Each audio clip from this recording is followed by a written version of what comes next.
नमस्कार, प्रणाम।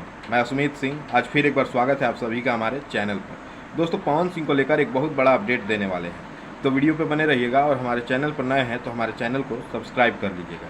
तो चलिए वीडियो को स्टार्ट करते हैं। दोस्तों, जैसा कि आप सबको पता है कि पवन सिंह पिछले 2-4 दिन से दिल्ली में कितना ज़्यादा व्यस्त थे अपने प्रोग्राम को लेकर और श्याम स्टील समारोह को लेकर, इसके बाद अपने रिकॉर्डिंग और शूटिंग को लेकर दिल्ली में 2-4 दिन से काफ़ी ज़्यादा व्यस्त थे। इस सब के बीच पवन सिंह को लेकर एक बहुत बड़ा अपडेट सामने आया है, तो मैंने सोचा क्यों ना आप सबको भी उस अपडेट से अवगत करा दें। जी हाँ दोस्तों, पवन सिंह का 5 सितंबर को एक बहुत ही बड़े लेवल का गाना रिलीज होने वाला है, जो कि सारेगामा हम भोजपुरी से। जी हाँ दोस्तों, 5 सितंबर को पवन सिंह का एक बहुत ही बड़े लेवल का गाना रिलीज होने वाला है, और वो भी सारेगामा हम भोजपुरी से। दोस्तों, अगर ये अपडेट आपको अच्छा लगा हो तो वीडियो को लाइक कर दीजिएगा और हमारे चैनल पर नए हैं तो सब्सक्राइब जरूर कीजिएगा, और पवन सिंह के आने वाले उस गाने को